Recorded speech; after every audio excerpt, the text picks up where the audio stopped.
Are mermaids real? How many reports of sirens have there actually been in history? Well, at least 10. Welcome back to Bumblebee. I'm your host, Taylor McWaters. You're you, and here are the top 10 real mermaid sightings in history that you need to see. Let's do it. Kicking off our list at number 10.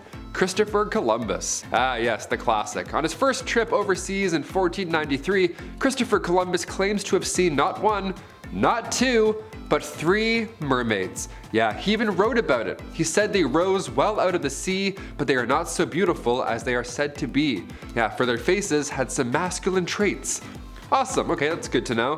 They're actually not that attractive because they look like guys. Awesome, thanks Chris, that's good to know.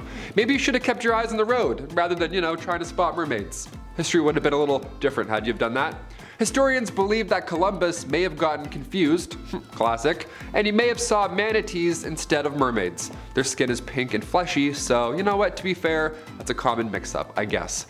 Maybe that's what everyone's been seeing this whole time. Still, I want to believe, right? So do you. Number 9.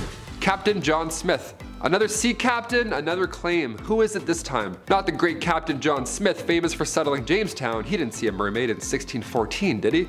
Oh, he did. I knew it. The same captain, famous for his relationship with Pocahontas, almost got into an entanglement with some mermaids, it seems. He spotted a mermaid off the coast of Newfoundland, apparently, and he couldn't keep his eyes off of her. Yeah, this one was attractive. Not all of them are ugly, apparently, Chris Columbus. He noted for her long green hair and imparted to her an original character that was by no means unattractive. Yeah, you ever get caught checking out another girl by accident? Just try that, I guess. I was imparted in her long green, by no means unattractive hair. I'm sorry. I'm only human, jeez. Smith noted her large eyes, fine nose, and well-formed ears. Slight roast, but you know what? I'll take it. Once he realized her bottom half was fishy, he bolted. He was like, you know what? No deal for me. Sorry, I gotta go. I have standards, okay? He's like, green hair, nice. Fins? Not so pleasant. See you later. Number 8. Jenny Hanivers. Right, we've all heard about this one. Back in the 1500s, numerous mermaids were appearing in Antwerp. They had appeared so often that sailors had a name for them.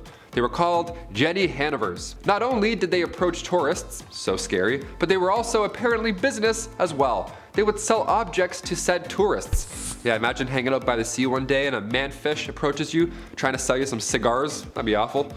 They were also referred to as devilfish, which makes more sense. And perhaps they were the enemy of Christ. I don't know, it really depends which book you read, which rendition of mermaid you're gonna get. Some are terrifying, some just wanna sell you some beads. I don't know. Number 7, whales. I mean whales as in the place, not whales as in, this list is on mermaids. You get it. In 1603, off the coast of Wales, numerous reports were flooding in about a sea creature, humanoid, fish, merman thing. Yeah.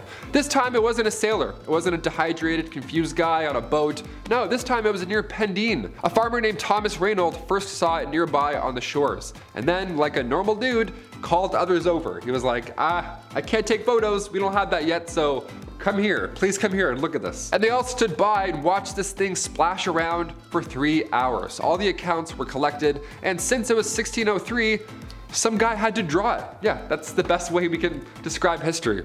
Some guy's like, hold on. This was the closest they could get. I mean, that's believable and all, but I really hope this was a mermaid, or else, I don't know, a bunch of guys gathered around and watched some fish. Mate, probably. It's pretty hilarious. Number 6, Sirens. Ben Stiller may think that he's a glamorous merman, but in the 13th century Norwegian manuscripts, these fish-human hybrids were described in a different way. They were terrifying. Yeah, they weren't models this time around. I'm fairly positive if mermaids were and are real, they're not like Ariel at this point. Yeah, it's kind of hard to sing under the sea when a plastic bag floats into your face. Our oceans are a bit doomed, but who knows, mermaids could be. These mermaids were referred to as sirens, of course. They were monsters, described as tall and great of size. Shoulders like a man, but no hands. Whenever said monster would appear, historically, doom was meant to follow. That's a pretty dark description for such a lovely thing like a mermaid. When the 18th century rolled in, Europeans in the Dutch Indies discovered plants and creatures that had never been seen before. So they would of course document these discoveries in detail, and in 1718, a painter named Samuel Fallours claimed to have discovered and caught a real siren. He brought her into his home apparently, and he drew this on the spot because again, he had to. And after day 4 of living in a container of water, the mermaid purposely didn't eat and starved herself to death. Yeah, she refused to eat. What a ride or die. Again, this was 1718, so part of me thinks, why lie? Know what I mean? I mean, we make up stories and movies and all that jazz now, but back then, I don't know, it feels not wise to waste resources drawing mermaids and lying. Also, the fact that other sightings were accurate, like other plants, I don't know, makes the mermaid more convincing when it's in the same book. Number 5, Selkies. Selkies, here we go, that's a load of fun. You would remember these ones, I think, if you saw them, I would hope. Selkies were described as a sea lion, almost, only there's a noticeable feature here that sets them apart. They can shed their skin and then later take on the form of a human. So, a little different than the other sea lions that we're used to, I guess. Their origins go back to the shores of Orkney and Shetland, so Scottish, I love it. Yes, I live in Shetland, the weather's shit. One tale is pretty haunting. I'm for sure counting this as a curse. I don't know. When a female Selkie shed her skin once, a sailor captured it. Now, he didn't know what he was in for because after he caught her, they were then forced into marriage. Yeah, gotta read the fine print, my guy. Can't just super like mermaids and then just bail, okay? You gotta commit. If the Selkie were to ever find her skin, like her original sea lion fish form, only then could she return to sea. But after that point, her husband would pass away instantly, and apparently this happened. This was a thing that happened in history. How horrible. The ultimate right swipe. What a curse that is. If you're ever fishing or sailing in the high seas near Scotland, anything that resembles a sea lion, don't get close, don't marry it, I guess. Number 4, Roman sea curse. The 1st century, a good place to begin with most things that are horrible, I guess. Romans did things a little bit differently. We can't figure out how they engineered aqueducts or how that many people watched Colosseum battles. You know what I mean? Ancient Roman naturalist Pliny the Elder wrote a book on natural history, and in said book, this go-to, may I remind you, on ancient history, the Elder wrote about half-human, half-fish creatures that he called Nereids. Yeah, he even added to his first observation detailing that the human parts of the body were covered in rough scales. Yeah, gross, I guess? Human in appearance, but still fishy nonetheless. How do we overlook this in history? The Elder also recalls a seaman who would climb ships at night and then purposely sink them. Yeah, like Aquaman, only he stinks and he's horrible, and he's not handsome like Jason Momoa. Number 3, Kei Islands. Back in 1943, Japanese soldiers were posted up on the Kei Islands in Indonesia. They claimed to have run into a mermaid numerous times, the same one. On the Kei Islands, multiple encounters with multiple mermaids, this was a common theme. The villagers referred to these creatures as orang-ikan. Orang translates to human and ikan to fish, so human fish, you get it. Not orangutan. A little bit different. While on patrol, Sergeant Taro Hariba had instructed the village chief to pass on any and all information if anybody sees one of these things, right? Of course, we gotta keep our eyes open for possible sea monsters. Well, somebody saw one and captured it, and Sergeant Hariba recalls the mermaid as being around 5 feet tall. Her skin was pink and its face was human, but it had spikes around their head, and also its mouth was that of a fish's mouth. So yeah, pretty hard to forget, I would say, / hope. This was 1943, so the scientific community wasn't exactly sold, so nothing ever came from this, but again, I don't know, I weirdly believe in this one. A carp mouth is more believable than silver blonde hair singing by the beach, know what I mean? Number 2, Kaluapapa.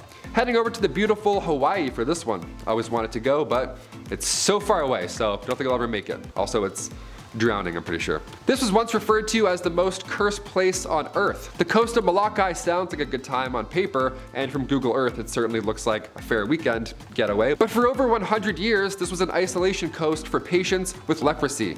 Yeah, that of course had to change sometime, and those laws did in 1969. Right now, barely anybody is living on that part of the island due to its haunted past, and of course, mermaid sightings. You guessed it, always something. Leprosy was considered a curse back then, but even when help became available, some elderly patients stayed. So there's now a few thousand people that are stuck on the island for, almost 10 years. That's great. It's kind of horrifying. This is a cursed island. That's got a lot of bad in there. And finally, number 1, oh, Canada. Being a Canadian, we have to end on a Canadian sighting of a mermaid, of course. This one was reported back in 1967 in British Columbia. When a group of tourists were on a ferry, they apparently saw a fish person, a mermaid, a siren, whatever you want to call it. They all thought they saw a legit mermaid because of their silvery blonde hair. It was one of those, cute ones, I guess, not one of those fishy monster ones that climbs ships. Was she splashing around in the shallow water, doing backflips as she jumped over waves? No and no. She was actually enjoying lunch. Yeah, the tourists all report that this mermaid was eating a salmon. While the waves crashed over her tail, apparently she was just eating raw fish. Apparently it was not the best sight to see. The city was jazzed about this, I guess, so they put out a reward for $25,000 for this mermaid. They took it seriously, so who knows, maybe it did actually happen in real life. I'm Taylor McWaters. Those are the top 10 real mermaid sightings in history that you need to see. Comment down below. Do we like these? Do we want more of these? I'm never swimming again. See ya.